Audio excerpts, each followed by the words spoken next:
here. This is a webinar that CHAMPS is doing in collaboration with the Mississippi Department of Health. And we also have invited many other hospitals from the region who are part of our CHAMPS project or interested in joining our project onto the webinar. So welcome everyone to the webinar. Before we just launch into the breastfeeding part of it, and we do have a couple of announcements. First of all, just a very brief overview of CHAMPS for those of you who are not familiar with CHAMPS. CHAMPS is Communities and Hospitals Advancing Maternity Practices, so we are getting together with both the hospitals and community settings to try and work together to produce, promote breastfeeding and change practices in the hospitals, and also to increase community interaction with the hospitals. So that's our goal. And the overall goal, which is the goal of the Kellogg Foundation, is to reduce racial inequities in breastfeeding. That is our overall mantra. So we are focusing particularly on Mississippi, New Orleans, and Southern Texas residents and moms and families. That is the area of interest that Kellogg has asked us to focus on. The project began at the beginning of August, and as I say, it's funded by Kellogg Foundation, and all the information that we have about the Kellogg Foundation can be found at the CHAMPS Breastfeed website. So we do have we're calling these our Wednesday webinars, and this is the first one that we're doing with the Department of Health. We have 2 more that are scheduled, so you'll see them here on the screen. We will have information about those on our website very shortly and how you can register for those. But the next one that's coming up is Skin to Skin Best Practice in Newborn Care. And I'm presenting that with Dr. Faimoyide from the Division of Newborn Medicine at UMC, and we're talking about skin to skin and how you can implement that and how UMC has done that. And then on the 25th of March, Laurie Fairmore-Minter will be talking about supplementation with a webinar on why not just one bottle, and how to decrease supplementation and understand the risks of supplementation in the setting. We also have a conference that we're very excited about that's coming up on March the 4th in the Mississippi Delta. It's the CHAMPS Delta Summit, and it will be in Greenwood. This is a picture of Kim Bogg, our partner in this project, who is working with a community. And Kim is, this is a picture of a recent training she did in the Delta for community transformers. And many of these ladies will also be attending that conference. So we're hoping for some of you hospitals from the Delta region to sign up. And we really want to focus on breastfeeding in Mississippi Delta, but other hospitals are certainly allowed and encouraged to come as long as we have space for everybody. And the topics that we discuss will be pertinent to not just the Delta, but to the whole project.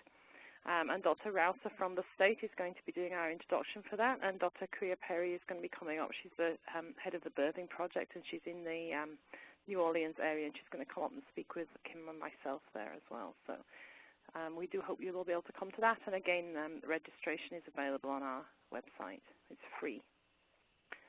And this is just the flyer for it. So please get in touch with us if you want any information about these things. There's also an ABM training for the doctors, Academy of Breastfeeding Medicine, March 2nd. Whatever physician needs to know about breastfeeding will be at the UMC Conference Center on the 2nd of March. And that's a full-day training for physicians and other healthcare practitioners. So to launch into the project today, today's topic of question is about the step 3 of the 10 steps to successful breastfeeding, which is about informing pregnant women about the benefits and management of breastfeeding. So this project that we're doing, CHAMPS, is really designed to increase breastfeeding rates. And one of the biggest problems that I have found and that other of us have found on this project when we're working with other hospitals and other places that we've come from is that prenatal education is often something that is really kind of left to the end when really it should be the beginning, and also it's something that many places have problems with. So that's why we actually decided to do our first webinar about prenatal education, because we feel like it's one of the big things that we need to tackle early on, and then I have to say keep revisiting.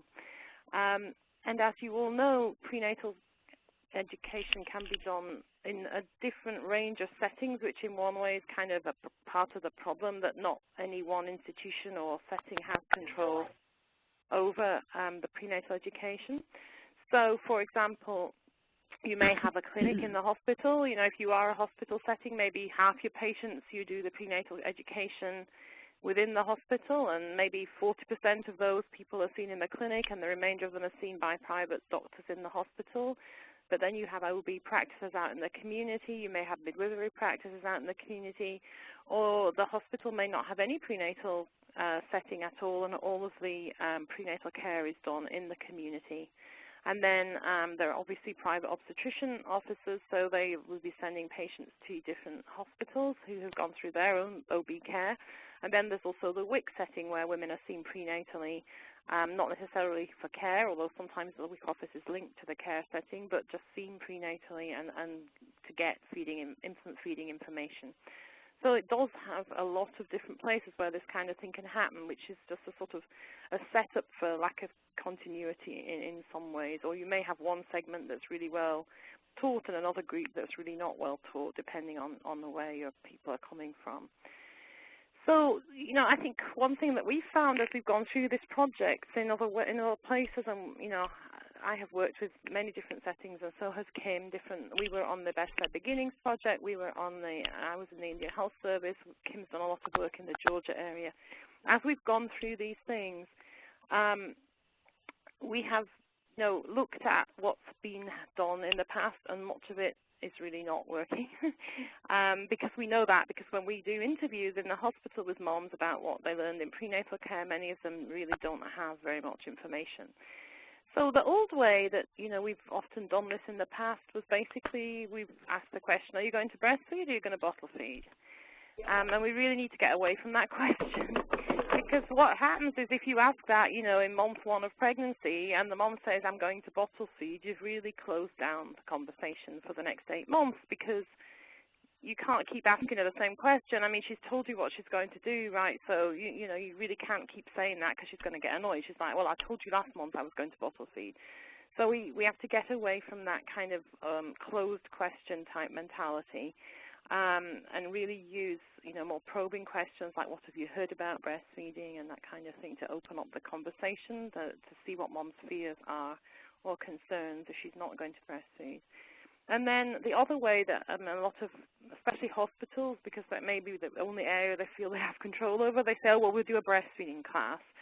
And I'm sure that many of us now are up to date with our breastfeeding classes and we give out correct information. However, one of the problems is that many of the patients that we have the most problem reaching don't come to the breastfeeding classes, because that's why we're having problems, because they're people who don't have resources or ability to get to a class, or they don't know they're pregnant yet, or whatever. But you know, if you're working with a high risk population, the chances of that population just randomly coming to a breastfeeding class are fairly low. So it only covers people who you're probably going to get to anyway, one way or another.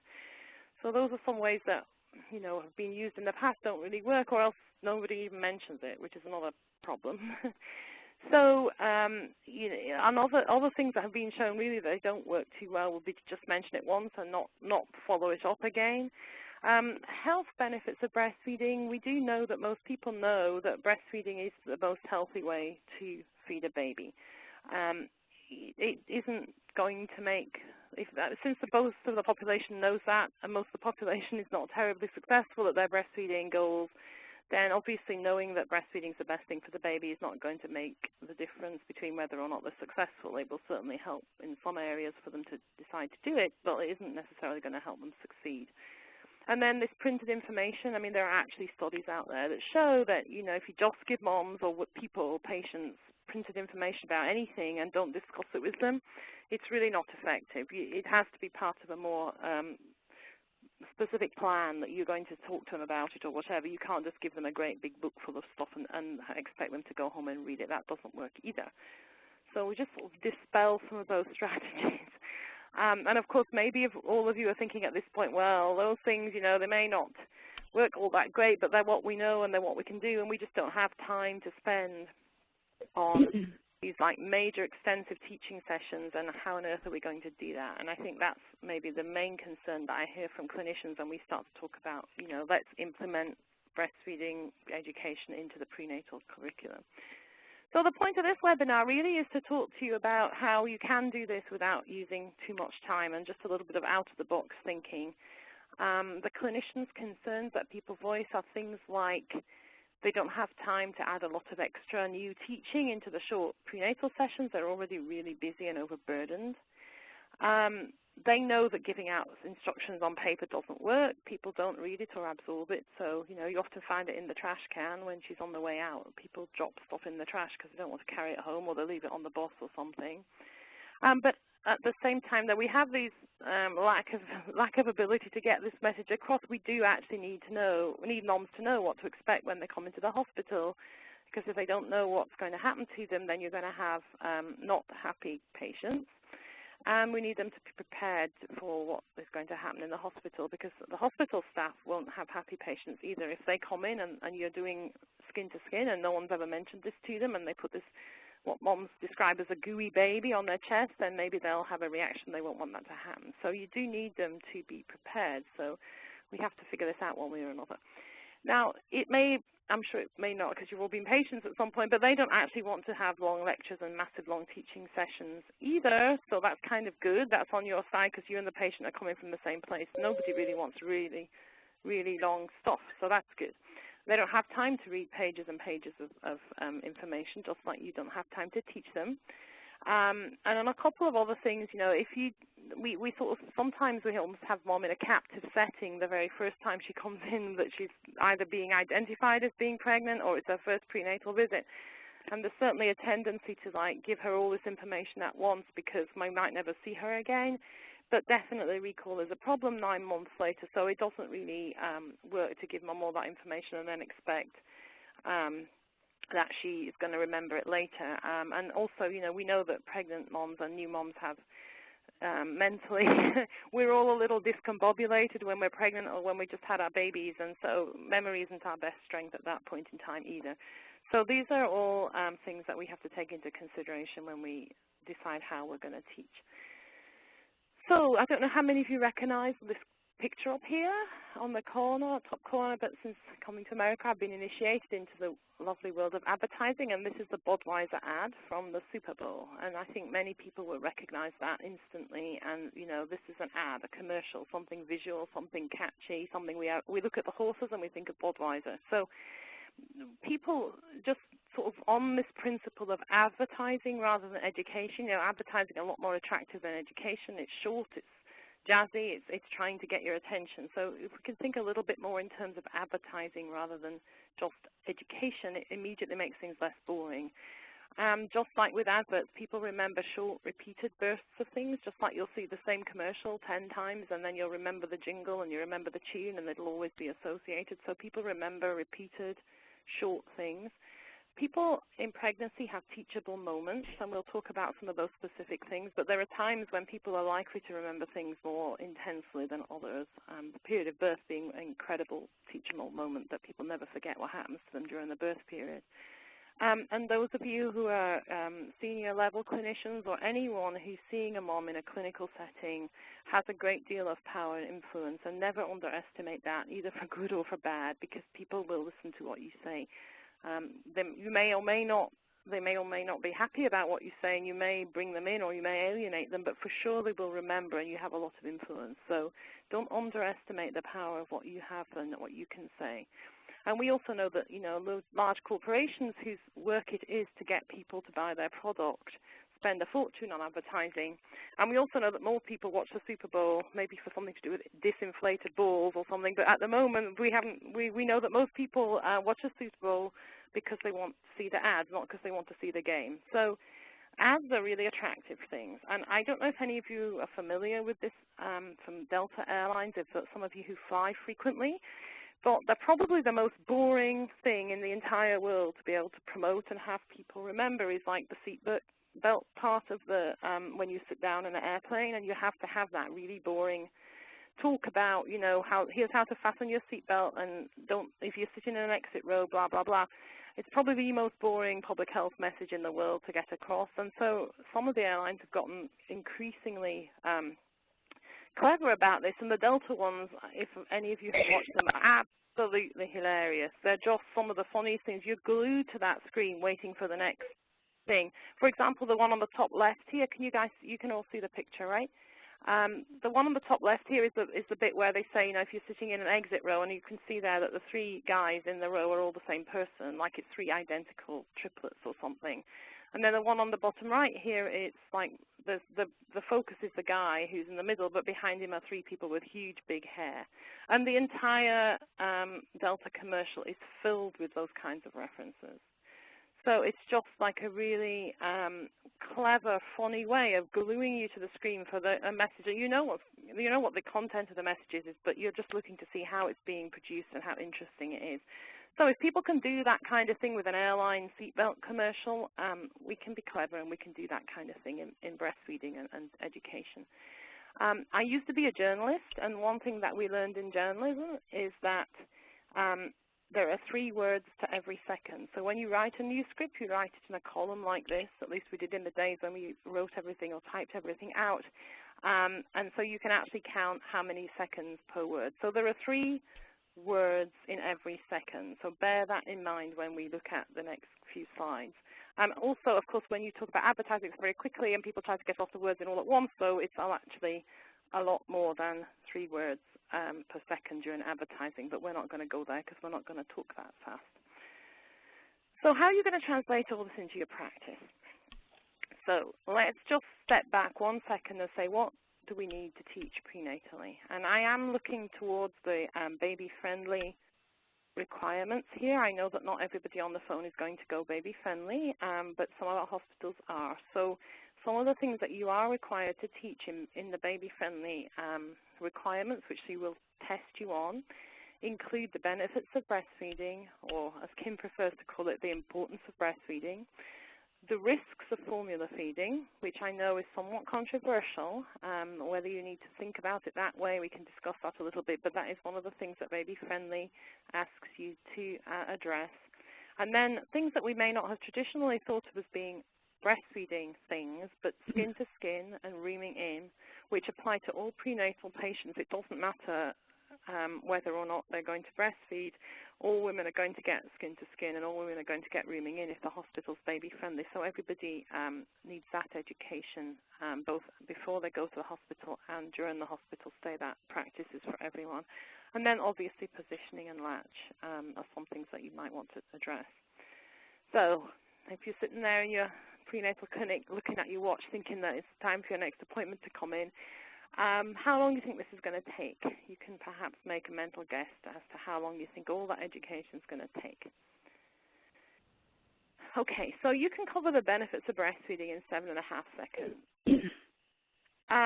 You won't get every breastfeeding benefit in here, but people aren't going to remember every breastfeeding benefit, so I would suggest these ones at least for starters. If you say to the mom, breastfeeding can prevent diabetes in baby and in mom, you've covered 2 benefits with one 3-second sentence there. And people, especially in settings where you have a lot of Latina women, where you have overweight women who have type 2 diabetes, I've worked with Native American populations. Certain populations are very high risk for diabetes. They will remember something like that because chances are someone in their family is already affected by diabetes, and something like that you'll say it can prevent diabetes in the baby and in the mom is definitely going to be memorable to her. She's unlikely to forget that. There's the old chestnut about weight loss. If you say breastfeeding helps mom lose pregnancy weight more quickly, that is evidence-based. The long-term weight loss is dubious, but certainly the pounds gained in pregnancy fall away more quickly if you're breastfeeding. And then breastfeeding boosts baby's IQ.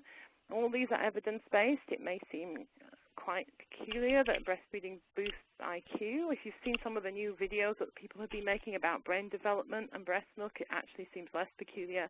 But these are all evidence-based benefits of breastfeeding. And talking purely pragmatically, when Baby Friendly USA comes to the hospital to do the assessment, they ask moms for 4 benefits. You will be lucky if you're not doing anything special if moms remember 4 benefits. So just to get them to remember 4 things that are beneficial is going to really help you. It's going to be better than most places are doing before they target it this way. So it may seem very little on the benefits, but it actually is going to be. If people remember these 4 things, you're ahead of the game. So you can do that, and you can, if you have 7.5 seconds more than once in a prenatal clinic visit, you can repeat those benefits. A good time is to start early in pregnancy to talk about that when mom's still thinking about whether to breastfeed or formula feed. But if you have time, repeat it, because it's something that with repetition is going to stick more. This is the suggestion I have for the risks of formula feeding. Baby Friendly USA will ask the moms, has anyone spoken to you about the risks of formula feeding? We skirt around this or worry about making people feel guilty because when I go to hospitals and prenatal clinics and I'm doing assessments, like mock assessments for places, I have to ask the questions that Baby Friendly USA asks us to ask. I do ask these questions. I find that moms do not react. I've never had a mom react angrily. I've had a mom react like, really, there are risks? Because people don't see risk and benefit as opposite sides of the same coin. So they think there are benefits to breastfeeding, but they don't really see them as being risks to not breastfeeding. But, you know, it's fair enough for us to tell them in a non-patronizing way that there are risks. Because if we say it's trying to protect them, you know, it's a kind of patronization. There are risks to not breastfeeding, and they have a right to know about those risks. But they don't all have to be like, you know, we're going to life and death type risks. So here is what I suggest when you talk about risks of formula feeding. Say to the mom, did anyone talk to you about the risks of feeding formula? She will say no. And then you can say, if you feed formula too soon, it will undermine your milk supply and you'll make less milk if you give formula. And that is a very valid risk to formula feeding, and that is 12 seconds total, including the question. There are other things you can get into. Diabetes is a risk, but that, you know, one risk there you're kind of covered. Here's some more things you can talk about. Giving formula early can mess up the baby's immune system.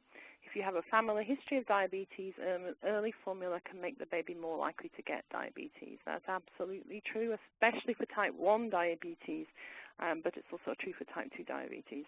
So that was 23 seconds total, and you've covered the risks of formula feeding. And again, rather like the benefits of breastfeeding, it's something that you can cover early in the pregnancy, but repeat. Skin to skin, you can get this done in 20 seconds. This one I really encourage people to talk to the obstetricians about or the midwives about, the person who is seeing the woman prenatally who is going to be there or be represented by someone in their group at the time the mom gives birth. Well, if you're talking about, you know, teachable moments, there's nothing like a woman imagining what's happening for birth and realizing that you, that person that's standing there right now, will be the person that's there at the birth. She will listen to you. She's going to listen to you, okay? So don't underestimate the power. And this is what I would say. I'm your doctor or midwife. I or one of my group will be there when your baby's born. We'll put your baby skin to skin on your bare chest with just a diaper and a hat as soon as she's born. That's 14 seconds. I can guarantee you guys, if you say that, she's not going to forget that. She's not going to forget that. If you really want to kind of ramp it up and you have another 6 seconds, you can actually explain to her why you're doing this. This will keep the baby warm, keep her blood sugar up, and help with breastfeeding and give you great bonding time. I'm not exaggerating that I don't think you need to do a lot more teaching on skin to skin than that in the prenatal setting to get it set in people's heads what it is. Of course, you do risk that moms are going to start asking you questions, and of course that will take you a little longer to deal with. But in terms of what you need to use to introduce this, to make them visualize it, to make them remember it, this is what you need to teach them for skin to skin. And, you know, I think you can mention it earlier on, but it's certainly something that women are thinking about more carefully as the birth approaches, when they realize they're actually going to have to push this baby out and what's going to happen, and they've got questions related to the birth. Those would be their teachable moments for that. Rooming in. This is what I say to moms when I'm talking to them about rooming in when I go around the hospitals, and inevitably there are several prenatal patients who've not been taught about rooming in. I just say, well, at this hospital, we make sure that moms and babies stay together all the time. No one should take your baby away. It's your baby. You will not have every mother that comes into your hospital that wants her baby in the room with her 24 hours. Okay, you may have women who have 6 children and they all went to the nursery, and they will be shocked why number 7 is now suddenly in the room with them. But if you present it like this, and especially if you have new moms or moms who you know, really are into this, or just really want the information, or have not got set in ways of other practices that have been imposed by the hospital, this will cut it for moms. They like the fact that it's going to be their baby, that they are in charge of who takes the baby or not.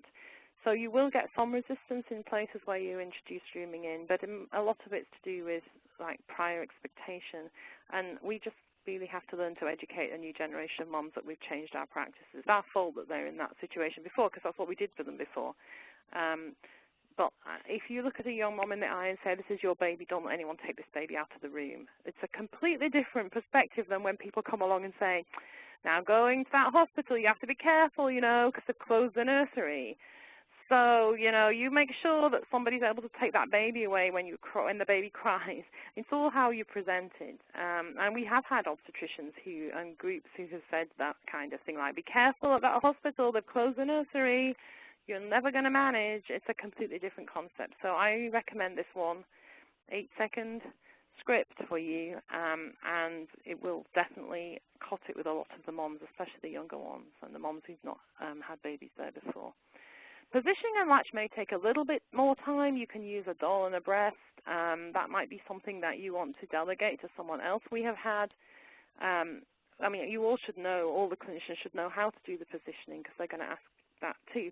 But we've had settings where, like, the person who shows mom to the room has taken on some of the teaching, the nursing assistant, or, you know, if you don't have time to do a lot of teaching on positioning, get some pictures that you put them around that moms can look at in the waiting room. And if you just need one phrase to help mom remember that positioning matters, if you say, if the baby doesn't latch well, it will really hurt, mom's probably going to remember that. And then she'll know that the positioning is important, because if the baby's not positioned well at the breast, it's going to be painful and the milk won't get transferred.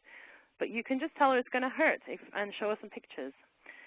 So all of that advertising took 63 seconds, and we've covered most of what you absolutely need to cover in the prenatal period. And you can repeat that. You'll have a minute at each session that you teach the moms, and that will be what you need to cover. Of course, you can use multiple strategies. It doesn't all have to be verbal teaching. This is a nice poster from Paula Schreck in Detroit, which they had in their waiting room. And, you know, use your moms and babies. If you can get moms to agree to be in your photographs, or have them, we have some nice pictures of skin to skin, but these are nice pictures to use your own patients so that they can relate to the people in the picture. And this is another nice rooming in poster that Paula Schreck's group in Detroit has used.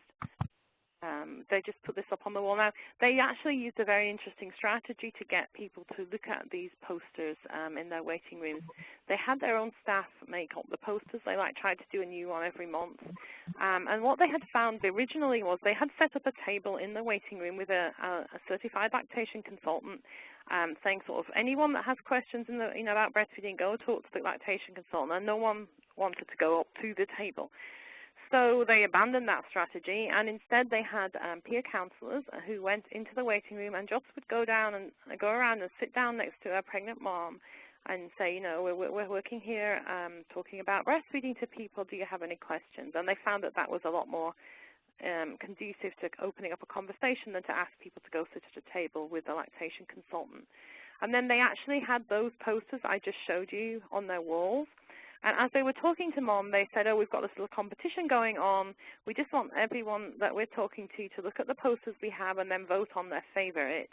And then when they voted, they put their name in a box, and there was a prize at the end of the month for the one that was drawn out of the box. And, of course, one of the posters won each month, but that wasn't really the point. The point was that they had to read the posters in order to be able to vote on them. So that was a really sort of creative strategy. So sometimes it does take some energy and time to come up with these strategies, but once you've got them in there, you know, they work, and you can then institutionalize them and have them keep going. Some other ideas, this one on the left here is from the Zuni tribe WIC office. They have a wall where all their successful breastfeeding families are posted. And on the bottom right here, they have peer counselors with these beautiful shirts. Zuni WIC program promotes breastfeeding. And then on the top right here, this is actually from the Cherokee Hospital, and all the physicians were given this beautiful white coat with the mom and baby on the sleeve. So whether they liked it or not, really, the physicians are all promoting breastfeeding because their coats all have these beautiful mom babies embroidered on the sleeves. And who wouldn't accept a nice new white coat with their name and a mom on it? So there are many things you can do. This is a poster that we produced for the Navajo Nation area hospitals.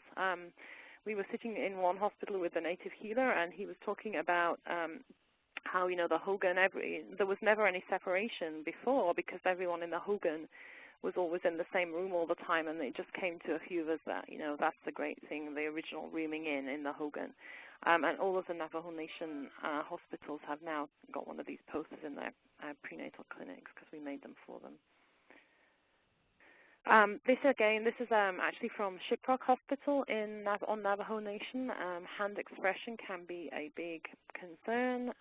You don't have, depending on where you're at with your clinic and how acceptable it is to show pictures of breasts in the clinic, you may or may not want to put this in the waiting room. I believe this was in the waiting room at Shiprock Hospital, but you can put them in the exam rooms. You don't have to put it out too much if people are embarrassed about it.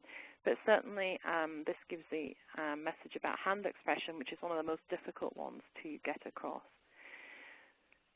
So just to recap, all of this will help you because when you've gotten these message out to people, people will come in prepared for skin-to-skin and rooming in. It's one thing that's a very common problem as we work with the settings that these women go through is that, in prenatal setting, everybody will say, we do all this preparation, and they get to the hospital and someone does, they just give them a bottle. And then if we go to the OB unit at the hospital, they say, well, they come in here and they're completely unprepared. And then we go to the pediatric bit of the hospital and they're like, well, we've got everything going here, but no one's prepared them during the prenatal or OB, so they come down here and they've already had a bottle. And that kind of thing just keeps on going, and everybody's like pointing their finger at anyone else. And the whole point of the work that we're doing with CHAMPS here is to try and get everyone giving the same message and have it a consistent message from beginning to end. And so when people arrive in the hospital postpartum, and the baby is in the room with them, they knew that that was going to happen because someone prepared them for that prenatally. And that will make the postpartum nurse's job a lot more easy. And, of course, if you're preparing them prenatal, you're also putting some pressure onto the hospital because the mum's going to come in and say, well, where's my rooming in or where's my skin-to-skin? A lot of women really look forward to skin-to-skin.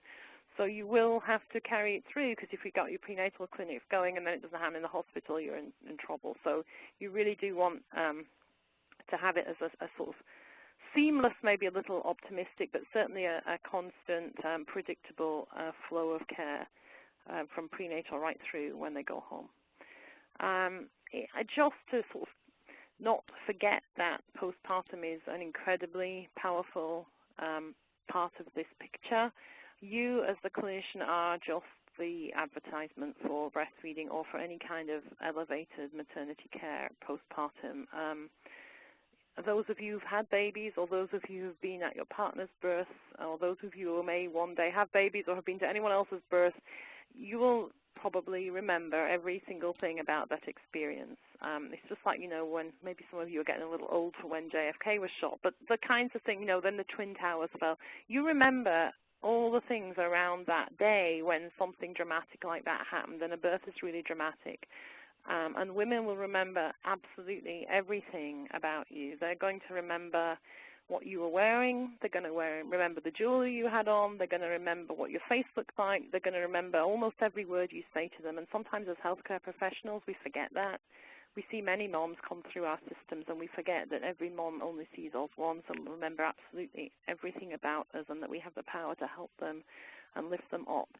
And, I've worked with Native American populations a lot, and they believe not only will the care that you get and the way that you behave influence you and the future generations, but it also heals past wounds. So it's really important to remember that this time of birth is extremely important in a woman's life. And if we're talking more scientifically and healthcare thinking, it actually changes the life course for people. It can shift the curve. So do remember that anything that you tell them postpartum, they're going to remember it forever, and you have a huge amount of influence.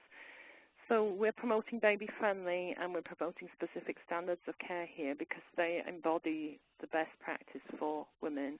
and women and babies have the right to be together, and the baby has the right to get breast milk. So, you know, when you're thinking of this in the big picture, it's not a test, it's a standard of care, and there's a reason that it's promoted as such. So I just want to end my part of the presentation, and I'll be very happy to take questions.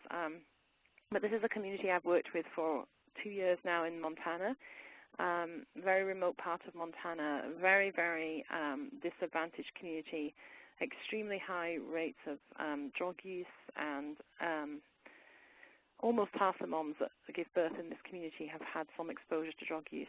And yet we have a baby-friendly hospital in this community, and we have a very high rate of breastfeeding, and this hospital is very under-resourced and very stressed. And I just feel like, you know, we've done it in this place, and if we can do it here, and if the Indian Health Service, where I've also worked, can get 100% of their hospitals to be baby-friendly, then we should be able to do this in other parts of the country, and the onus is on us to do this, and I think we can do it.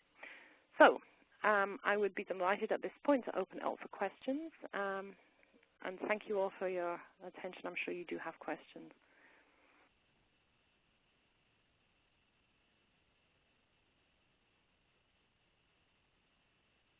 Anyone, any questions for us? I hope you're not all in shock.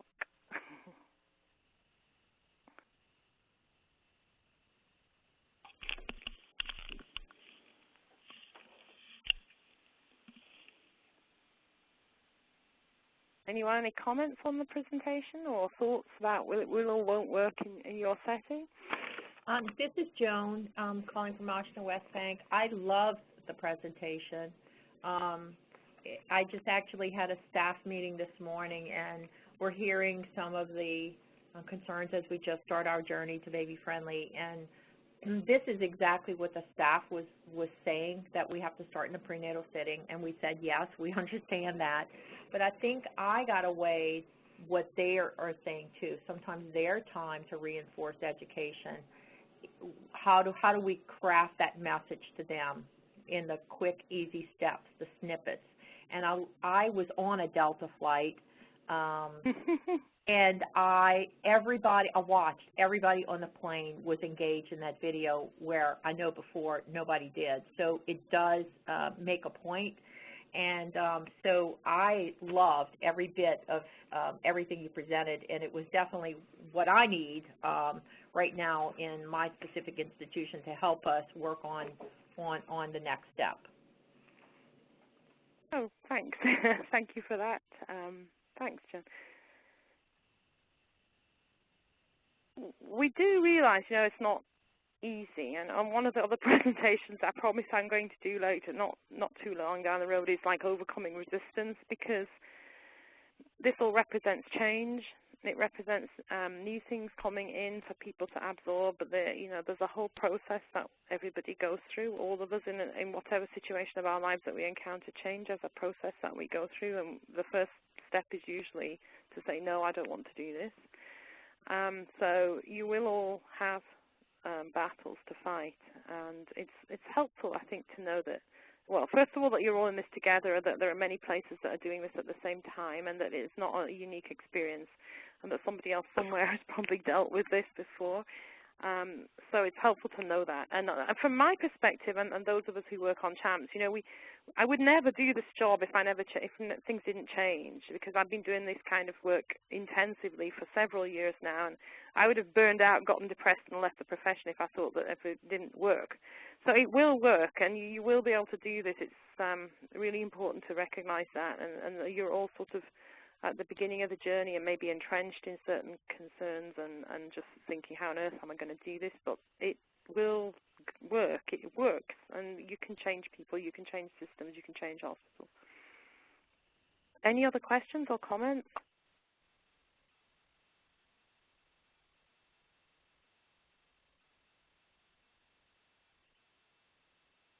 No?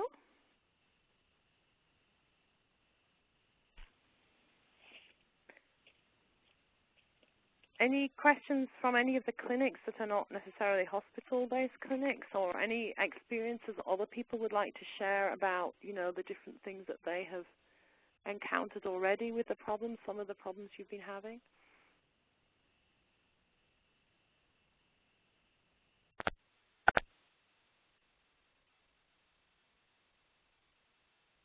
Can you hear me? Yes, I can hear you, Cheryl. This is Cheryl Lloyd from the University of Mississippi Medical Center. And, of course, I've been, at UMC for 20-odd years. And, of course, we're on the process, to baby-friendly and all of that. I want to make the statement that, so many doctors say that they don't have the time to talk to moms about breastfeeding. But yet, if a mom states that she is a smoker, how many of them will take a few minutes to talk to that mother about refraining from smoking or stopping smoking? And in many respects, just having a few words about breastfeeding is all it takes to let that mother know that it is important. And so even though breastfeeding is on the other realm of smoking, they do take the time to point out harmful things that the mother might be doing that affects the baby. Why can't they take just a minute of their time to point out the benefits on the other side? And so I think that that's one thing that in talking with the doctors in regards to promoting breastfeeding, if you point that out to them, they might understand that this doesn't really take that much time, just as pointing out the negativity. Smoking doesn't take a whole lot of time, but it is important. And I think a couple of things with regard to doctors. One is that many of them are not well educated. Now, we've been hearing that for an awfully long time. They don't get this information in medical school, and that's an excuse up to a point. I'm getting kind of sick of hearing that because, well, if it's such a big barrier, then people can start to get the education, because now we are, certainly with the places we're working with for Baby Friendly, we're kind of handing it out on a plate. So we are going to provide them with opportunities to get that information, and I think sometimes that it's a concern that they don't have that information. And then the other thing, practically speaking, this particular presentation that I just did, I did develop it actually specifically originally for obstetricians. It was a lot shorter then, and we can do on Champs, we can do a 20-minute presentation of this for your docs as a webinar. Okay, so the way that I did this, and I originally did it for some of the Indian Health Service hospitals I was working with where we had some trouble getting through obstetricians, I just said, okay, when's the meeting that we're most likely to be able to get into? And they had a meeting every morning in this particular hospital, but on a Wednesday it was usually one where they discussed broader topics. So we just came in as a 20-minute webinar and did a webinar for them on what to teach prenatally. And we can do that kind of thing for your obstetricians. I mean, the more of them we can get together at one point, the better. And if we can include PD, we can do a bit of the postpartum stuff as well. But this is something that, as a Champs hospital, you'll be able to, if you join up or when you join up or if you're already joined up, this is the kind of thing we can help you with. And we realize that doctors are a big barrier in many settings, and that's just based on evidence. It's not based on prejudice. I know that doctors are a barrier, and they're one of the last sort of holdouts often. So we can definitely come in through webinars, or they can come to our conferences, but we can get this education to your doctors directly if you can facilitate that for us. Anything else?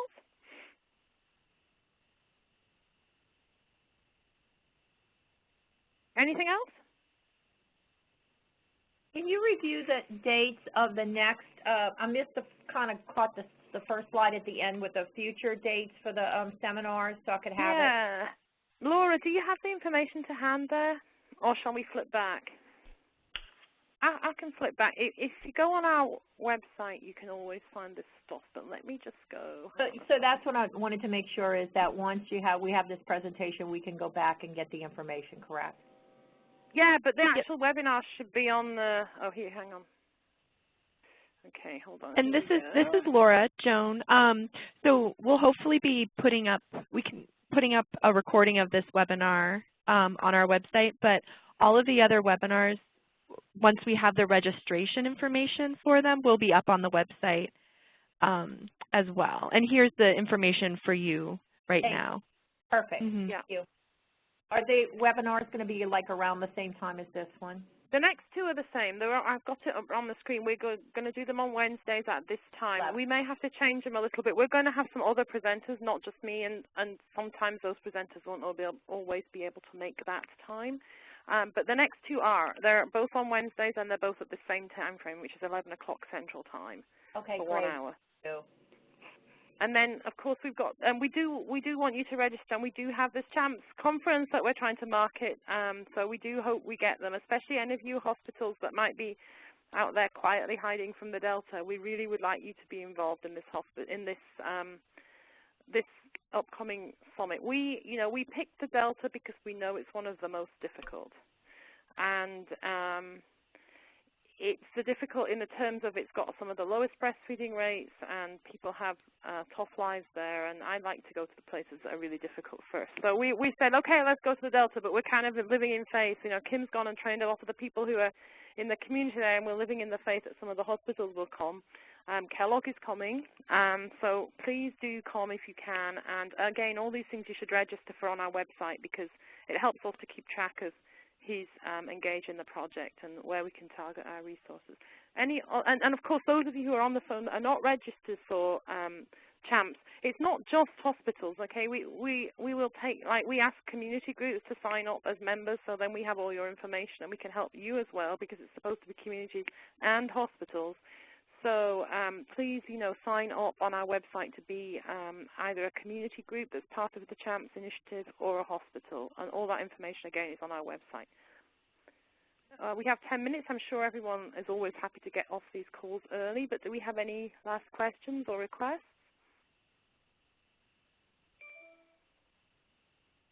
Okay. Well, thank you all very much for coming on the webinar. We hope that you'll come on to future ones. We're all coming down to the different regions before too long. We're going to be in the Delta in March. We're going to have a conference in October, which we haven't set up yet, for all the hospitals that are enrolled in CHAMPS, and you'll be hearing about that fairly soon. But we're going to plan to have a CHAMPS hospital conference learning session in October, open to all the CHAMPS hospitals. And those of you who are enrolled in CHAMPS, we have a webinar next week about what free education we can get you for your clinicians. So we look forward to talking to you and meeting you all soon. And thank you very much for coming on. Take care. Thank you. Bye-bye. Okay, bye-bye.